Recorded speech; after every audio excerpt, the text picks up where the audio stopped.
a good feeling about today's episode. I'm recording a little early because, oh my god, can you guys see how fucking tired I am? My eyes are wandering. So, true story.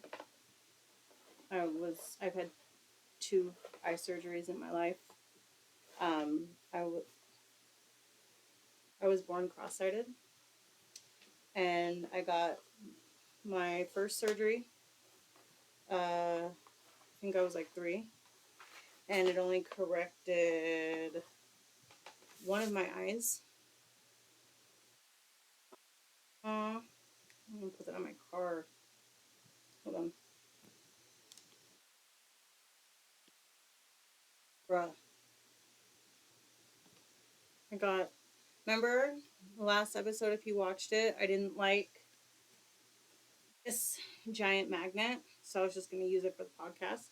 Well, this is a sticker, a decal to put on my car. You can see when I upload this video on YouTube. But yeah, I don't like how it's in Barbie letters. No shade to Barbie, but it just doesn't go with the lettering that I had in mind for my. It's fine. But yeah, I got my first eye surgery when I was 3, and it only corrected my left eye, and so I was like teased profusely in school because I couldn't tell when my right eye would wander. Like I would be talking to somebody and they'd be like, "Are you talking to me?" And I'd be like, "Yeah." So I got teased. Growing up in California, I got teased for being dark skinned, and I got teased by other black people for being dark skinned. If you know, you know. Uh, and I got teased for being cross sighted. So my freshman year of high school, I wasn't my freshman year. It might have been before my freshman year. No, it might have been, I think it was the end of my freshman year. I still lived in California. That's where I'm from. I begged my dad to get me another surgery. Um, so we got the other surgery done to fix my right eye. And um, so you can't even really tell, and except when I'm tired, it'll still wander a little. I'm running on 0 sleep for like the past 2 days. So, but I wanted to hurry and get this out and then go crash. But yeah, I have a good feeling. I feel like, what is this? The 8th episode of Play With Your Dick, Not Me. I have a good feeling about this episode. And I wanted to hurry and get this out before I forgot everything that I wanted to say. So I wanted to talk about attachment styles. Preferably the avoidant attachment style. But first, I seen something on YouTube earlier today, and it said avoidants are 1 minute away from being a narcissist, and I was like, facts. And then another thing, I saw a video on TikTok yesterday, and it said healers need to be with protectors, and I was like, check, because I'm coming into my era, and it's weird. It's weird. Like I've been called it, but I guess I haven't really claimed it yet. But essentially, empaths are healers. So I'm a healer. Tiger. Tiger is a protector. Uh, he is a huge protector of my heart. He knows my heart. He knows that I want to give love to everybody. He knows that I want to make connections everywhere I go. He knows I want to just throw my love out there to everybody and make everybody feel good, make everybody feel loved, appreciated, wanted. And my hope is that I get that love back. My Enneagram personality type is type 2. I'm a giver. I want to give. I want to take care of people. It's just what I do. And sometimes I give love and try to care for, I guess, people not deserving of it, people who shouldn't have or were in a place to receive it, um, for their own unhealed reasons. And as a giver, as an empath, as a healer, as a anxious attachment type, I get hurt. I get really hurt. It's a big reason why I've been so lost and grieving and so sad the past year and have cried so much, because I crossed paths with the first anxious avoidant that I ever met in my life, and I completely lost all sense of myself.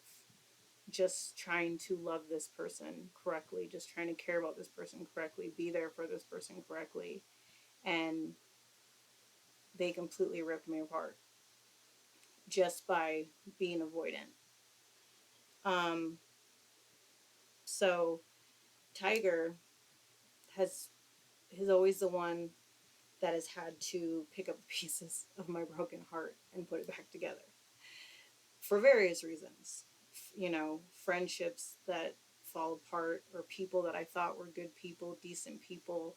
Um, later on, they do me dirty, and I'm hurt and I'm sad. And Tiger is a very good judgment of people.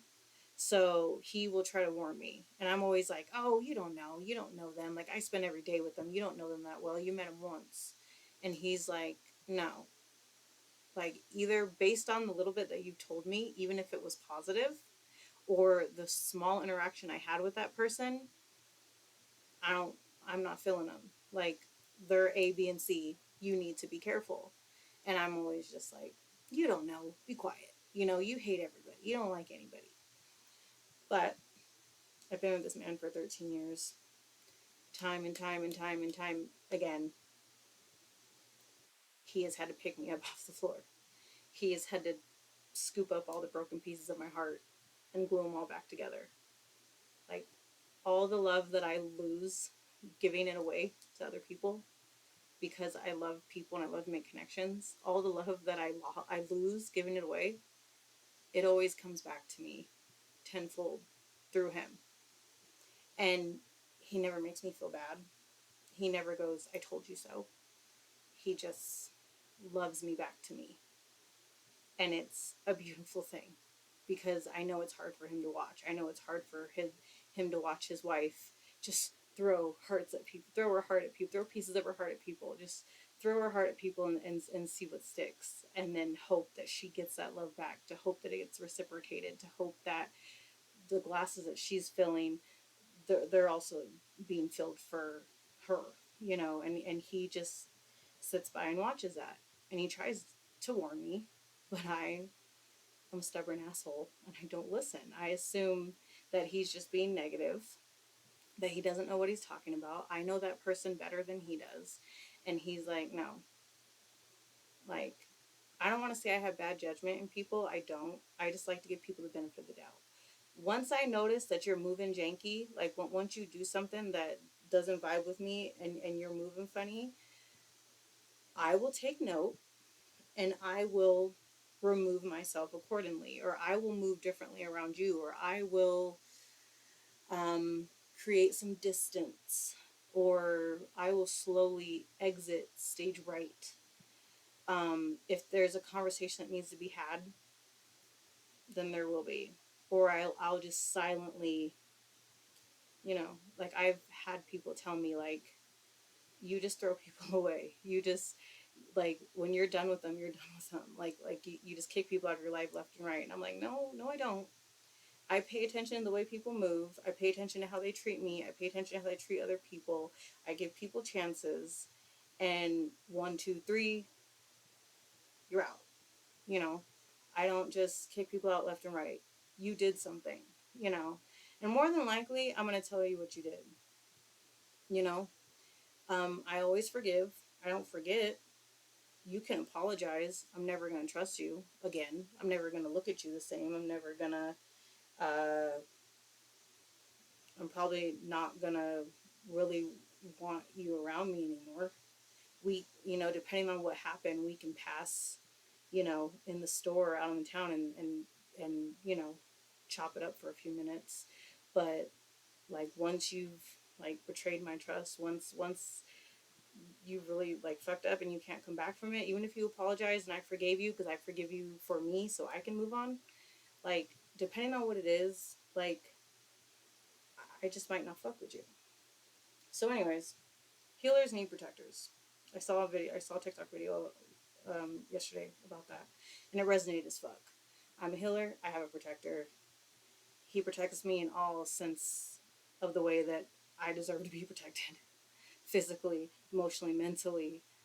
Uh, Even though he doesn't understand it spiritually, he protects all of me, and he's ride or die, and nobody can handle me the way he does. So nobody will put up with my shit the way he does. So like he's just incredible. So I have to give it up to him. I really do. Because he fixes my heart and puts it all back together, and there I go, running out the door again, finding more people to love, finding more people to attach to, finding more people that I feel I need a connection with and take care of. And he's just like, here we go again. Let me get the glue. you know. But anyways, um, attachment styles. So we probably I don't go back and listen to myself after I do these recordings. Now I understand what celebrities would talk about, and they're like, I don't watch my own movies, I don't watch my own shows. I don't like to sit and hear my own voice. So big ups to people that want to sit and listen to me talk for 40 minutes. Like you the real ones. Thank you. I appreciate it. But yeah, I think I've touched on it a little bit. I'm honestly still researching. Like even though we're all different types of attachment styles based on our upbringing and based on how people have hurt us, it still wasn't something that I was very familiar with. And so I'm still learning about it. So, like, don't like Bible me because I might have something misconstrued or mixed up or haven't quite worked it out in my head. But this is my take on it so far of what I've researched. And sorry, not sorry. But if you are an anxious avoidant type, PSA to the rest of y'all, run, don't walk away from an avoidant. Run. Run like they're a motherfucking T Rex chasing you. But that doesn't really make sense because they're not going to chase you. They're going to go that way. But still, run.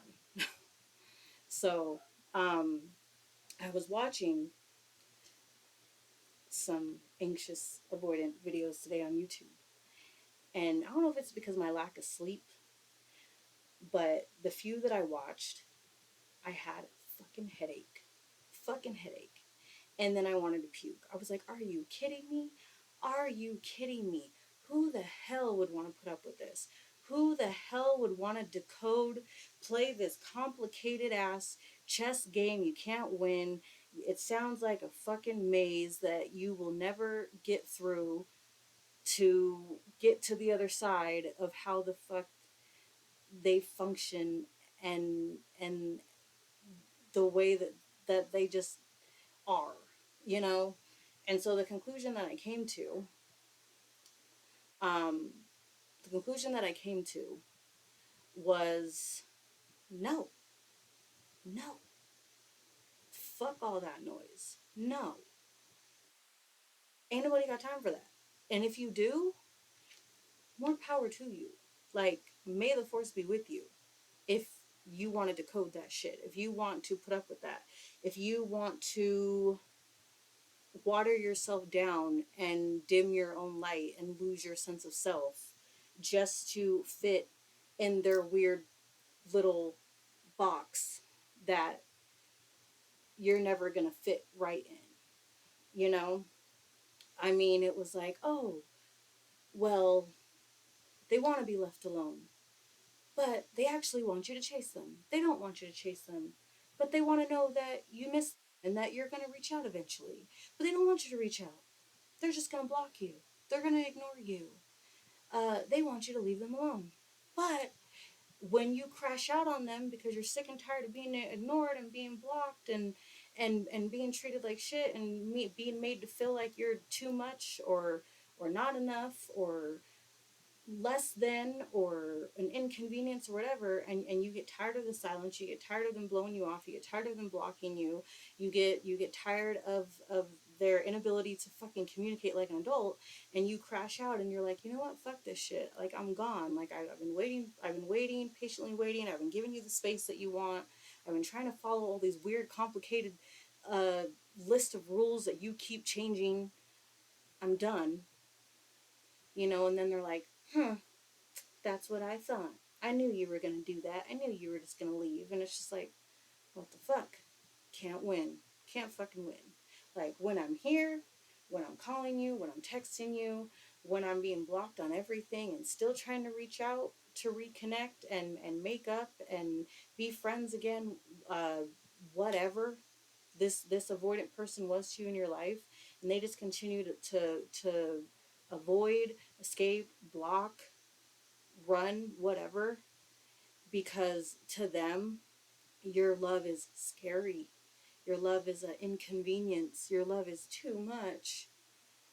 And no, who, no, no, no.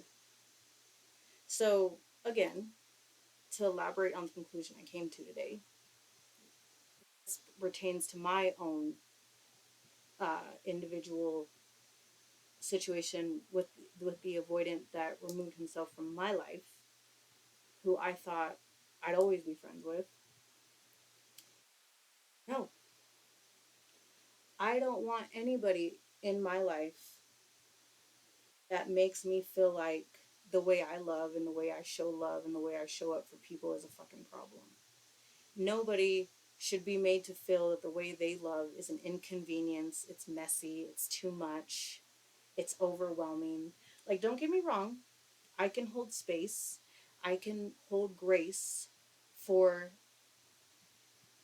this kind of attachment style because they are coming from a place of fear, they're coming from a place of wounds, they're coming from a place of people giving love and then taking it, and they're coming from a place of where maybe when they were younger it was unsafe to express emotions, it was unsafe to be vulnerable, and so now that they're an adult, people expressing deep emotions towards them, they're like, I get it, I can hold space for that. But it's not fair to the anxious attachment to be made to feel like there's something wrong with them. You know what I'm saying? Like, there isn't anything particularly wrong with either attachment style other than they both need to go fucking heal. Anxious attachment, we need to stop freaking out when we think that somebody is trying to walk away. When someone is trying to convey or not convey or non-verbally convey that they need space, that they need time to process, that they need to regulate their body, and so they need to just go for a while, the anxious attachment style needs to regulate themselves and not freak out and think that they're being abandoned. But the anxious avoidant should also do their part to kind of reassure the anxious attachment, I'm going to be back. I just need some space. I just need to breathe. But they don't have the capacity to do that. So, my theory is anxious attachments need to be with other anxious attachments because we will fill each other's cups. We will constantly reassure each other that, yes, I love you. Yes, I want you. Yes, I'm here. Yes, I'm not going anywhere. Because they both have, that kind of for lack of a better word, conditioning, programming of the fear of being abandoned, the fear of not being enough, the fear that the other person's going to fall to love with them or get bored with them or not want them anymore.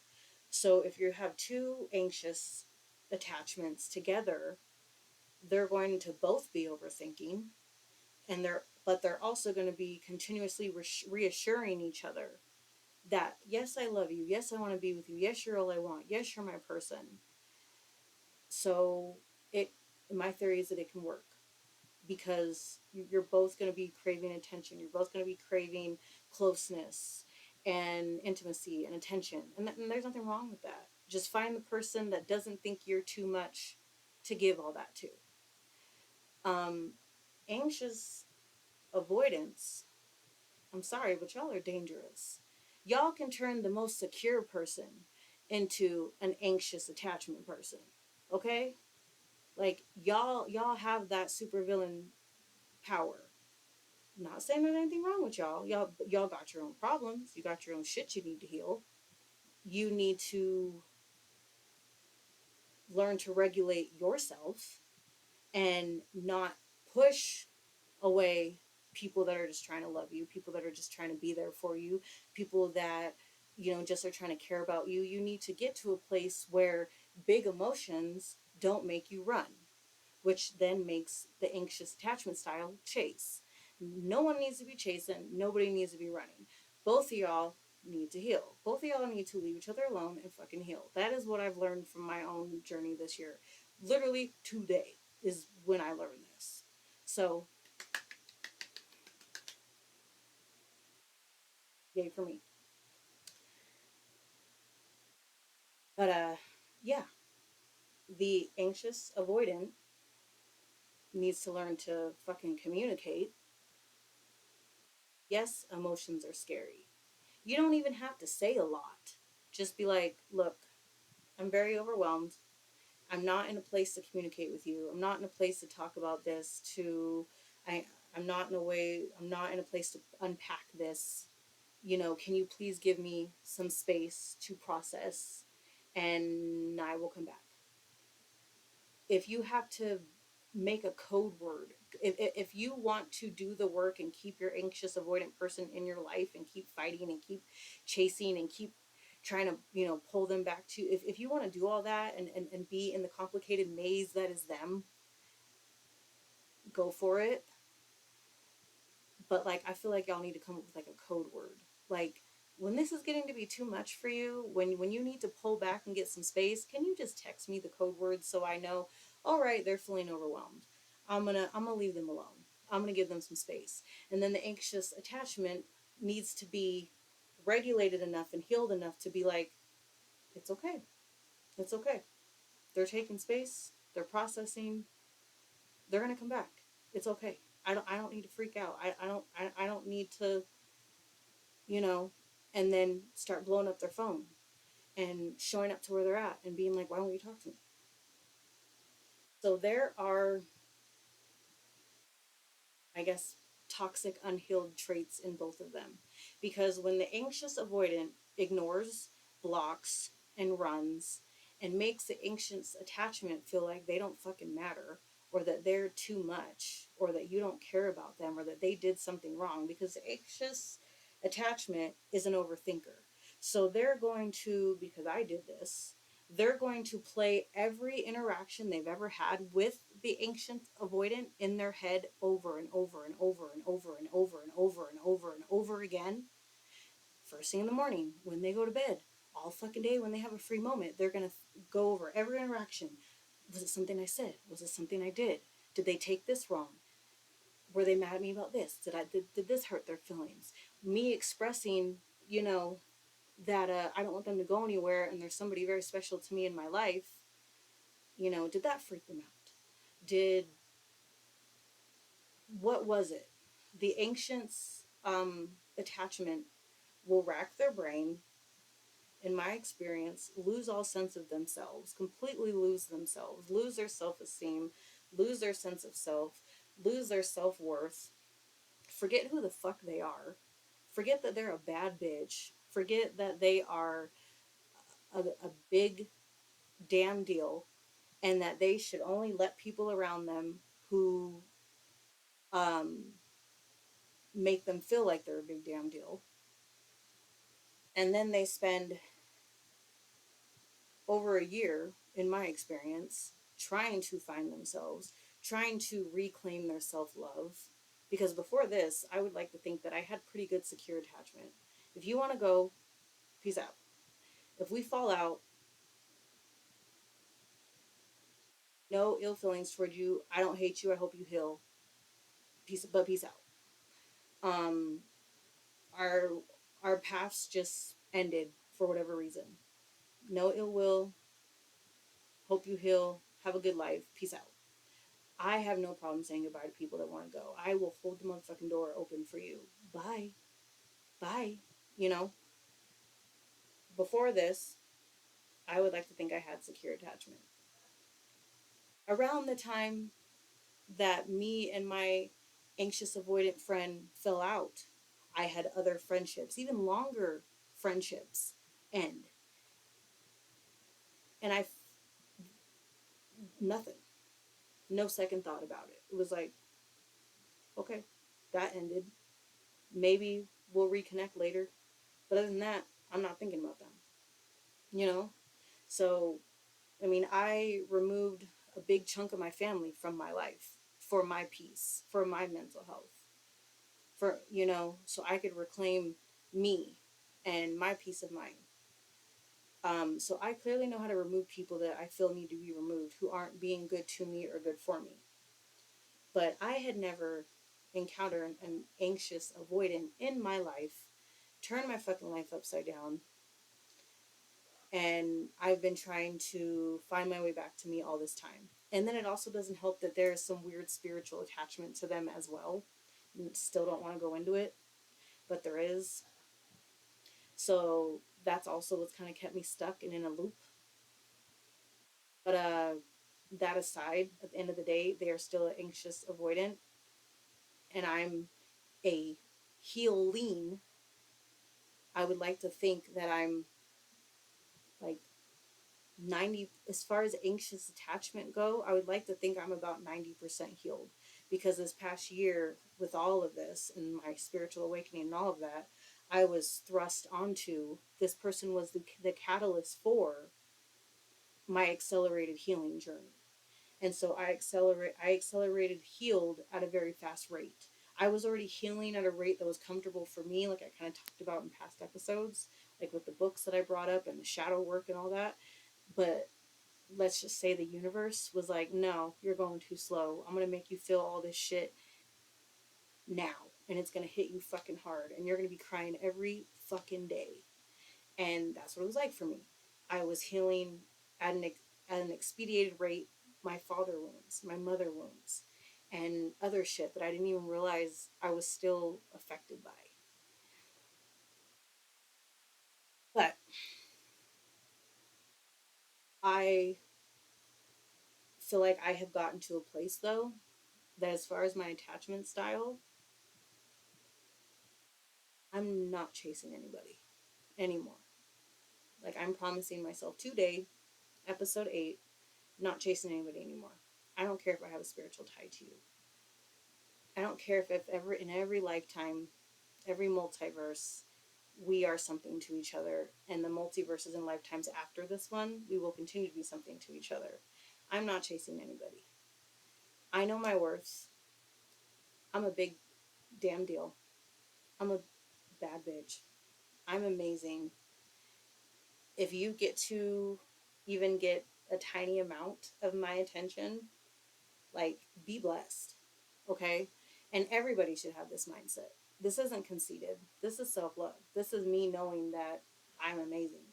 And people should be honored to be able to be around my light, around my healing energy. And everybody should feel this way. Everybody should wake up every morning and feel like I'm a big fucking deal. And nobody is allowed to be around me that thinks less or treats me less. Everybody should strive to have self love. You know what I'm saying? Everybody. And everybody should choose to not let anybody else, nobody, I don't care who they are, don't let anybody make you feel less than. Don't let anybody make you feel like the way you love and the way you show up for people and the way you want to give love, even if it's intensively and with your whole fucking heart and then some, nobody should be making you feel like that's a problem, or that your love is scary or too much or intimidating or overwhelming, or just nobody should be making you feel that way. Like I've said in past episodes, don't ever be ashamed of your heart. Don't ever. Don't even be ashamed that you gave some of it to the wrong person or an undeserving or unhealed person. Don't even, no, don't even regret that. Okay? Like, continue to be like, love is amazing. Continue to, yes, it hurts when you realize that you've given love away and you've given some of yourself away and then you got to reclaim it. That's painful.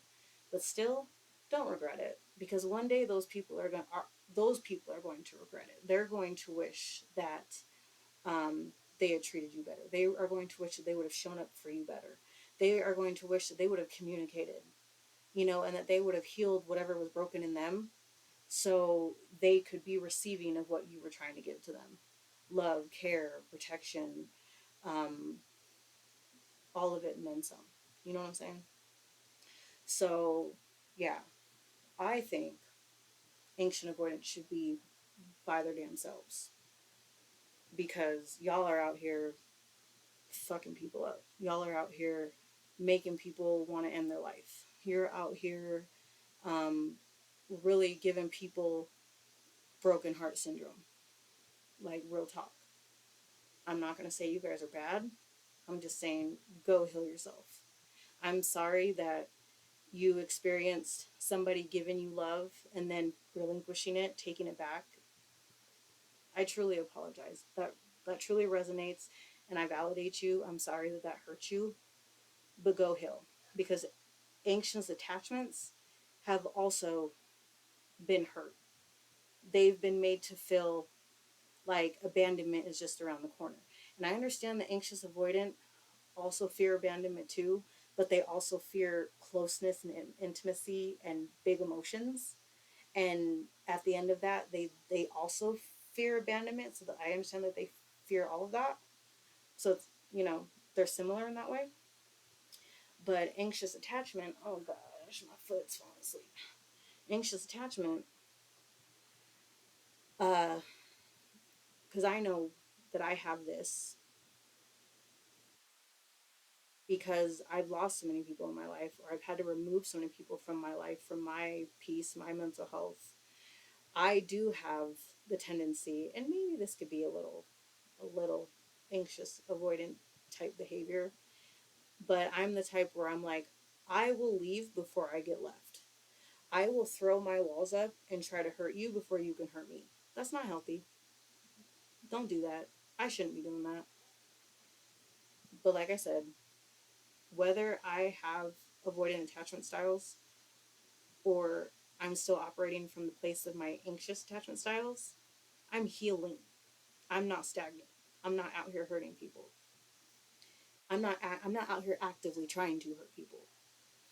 I take accountability, and if somebody tells me straight up that I hurt them in some kind of way, I do what I need to do to correct it. I take accountability. Um, but yes, because we talked about that in past episodes, and that was something that I had to work through, because I would kind of do that with Tiger when we'd have a disagreement. I'd be like, well, maybe we should just get a divorce. Maybe we should just break up. Like, I'm going to hurt you and I'm going to leave you before you have a chance to leave me, because that was my fear-based energy. That was my um, just fear of abandonment. Not fear of love, not fear of intimacy, not fear of closeness, not fear of big emotions. That was my fear. So I wouldn't even say that was anxious avoidant. No, that's still anxious attachment, because I'm fearing abandonment. So I'm like, well, I'm going to try and abandon you first. I don't know. Maybe. Like I said, I'm still studying this shit. Maybe that is a little bit of both. Either way, neither is okay. Both both attachment styles need to heal. And I don't know shit about secure attachment. Like, who the fuck out here has that?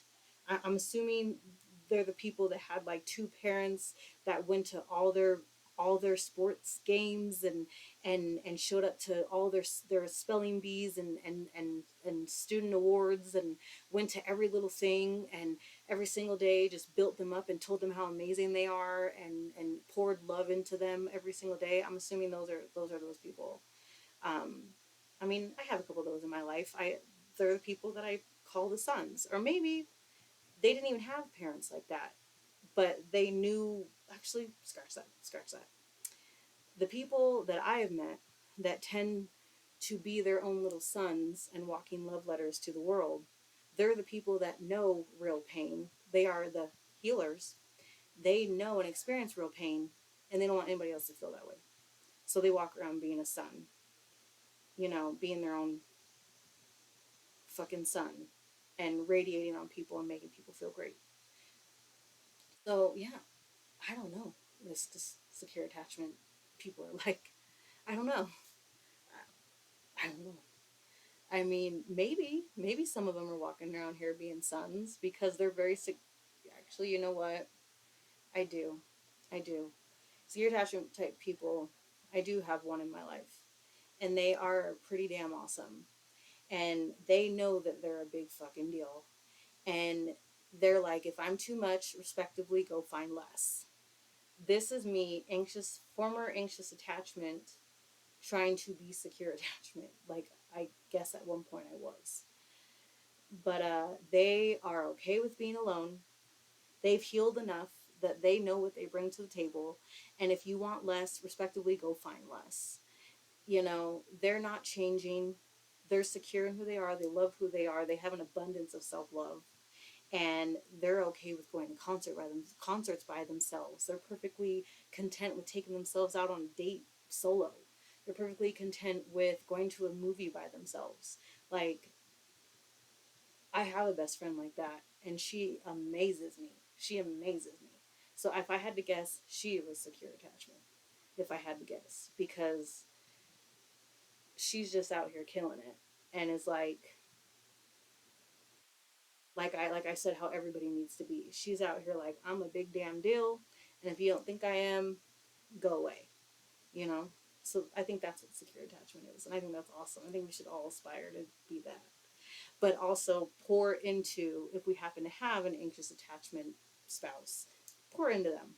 Remind them once in a while just how special they are and that they are needed. Because I feel like if you're secure in yourself, you kind of forget that your overthinking anxious attachment spouse needs that reassurance, and you're like, oh yeah, yeah, you're great. I don't know. This is me fucking like off the dome. I don't know. But yeah, I think secure attachment people should be together. Maybe a secure and an anxious attachment can make it work, and then definitely two anxious attachment.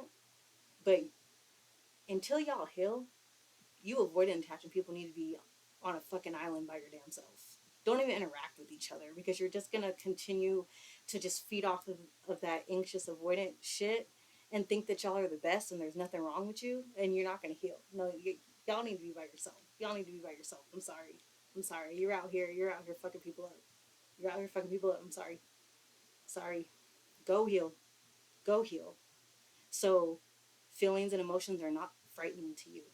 So people trying to show you love and show it for you and be there for you and say, I love you, I care about you, I'm gonna give you a hug, that you're not like freaking out about it. You know what I'm saying? Like, go heal. Go heal. Because who doesn't want to be loved?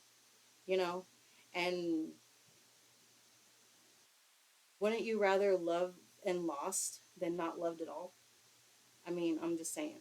Like, yes, love can be painful, love can be scary, love can be hurtful. But when it's right, when it's safe, it's not. It's not. I promise you it's not. When you're being loved correctly, it doesn't hurt. It doesn't hurt. And you glow differently. You shine differently. I'm a product of that guy. Tiger. So if you can't see what I'm pointing at if you're not watching the YouTube video. But yeah. I'm sorry. I'm sorry, anxious avoidant types. I mean, maybe I'm feeling a little salty because one really fucked me up. And like I said, I've had to spend this whole entire year getting my ass back to me, finding me.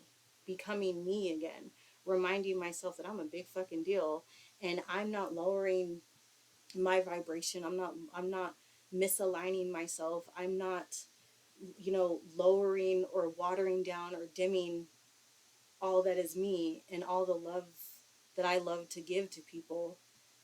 I'm not muting or silencing that just to make you comfortable. And nobody should have to. Nobody should have to. If you are not hurting anybody, you shouldn't have to change who you are. If you're just out here trying to love and spread love and make the world a better place, I mean, because that's really what love is about. That's what it should be about. That should be the mission. Then nobody should be trying to tell you or make you feel like you need to be less than that. Anxious avoidant types, y'all just need to stop being so scared.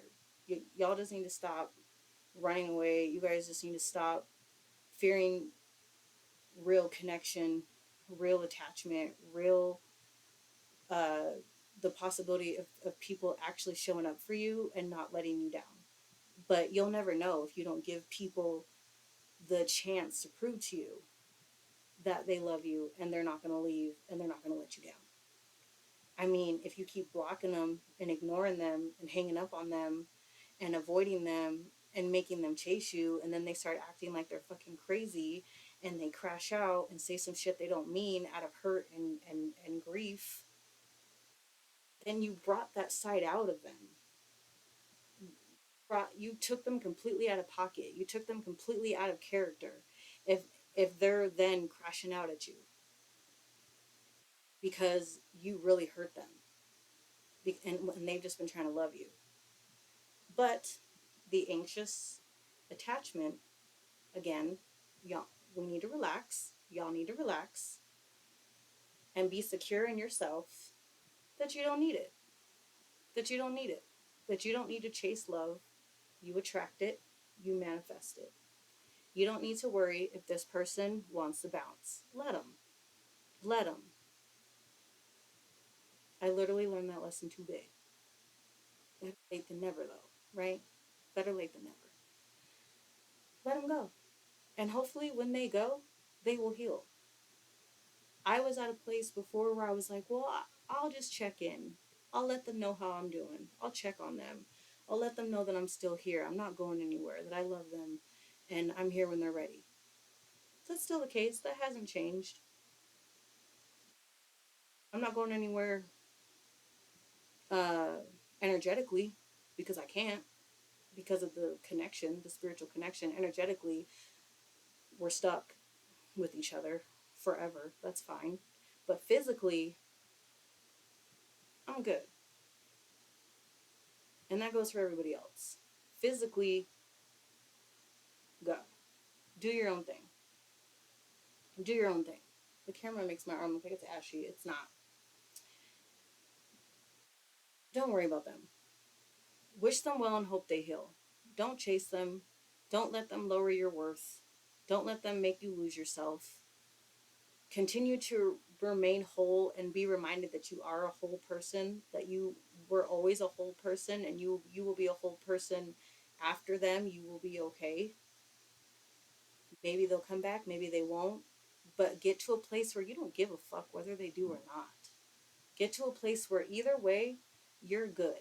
You are okay. You know you will be fine. You are a full, complete, whole person, and you know what you bring to the table, and you only want good around you, good for you. If they want to eventually get with the program, understand the assignment, and come back and find you and make amends and continue to grow and heal together, cool. But don't wait. Don't wait for them. Live your motherfucking life. Live your motherfucking life. Hope them the best. Hope that they heal. Go live your life. Anxious avoidance, go heal. You fucking people up. Respectfully. Respectfully, go heal. Real love does not hurt. It doesn't. So, that's what I got today. I'm going to be releasing this a little early because Friday is the 4th. And so changing up the schedule a little bit this week. Excuse me. So I'm out. Um, be kind. Be fucking kind. That's gonna be my outro from now on. It's something I've said forever. Be fucking kind. It's not hard. You don't know what the fuck people are going through. You don't know what they're healing from and they're not talking about. You don't know what they're grieving, what they've lost, what they're trying to heal from, what they're struggling with, what makes it hard for them to get out of bed every day. So just be fucking kind. Just be kind to people. Even all you got, even if it's something as little as complimenting something they're wearing, or telling them that they look beautiful, or they look nice, or just a smile. Easiest thing in the world. Be kind. So, love y'all. Thank you for listening. And have a safe and happy 4th. And I will see y'all in the next one. Thank you for tuning in to the 8th episode of Play With Your Dick, Not Me.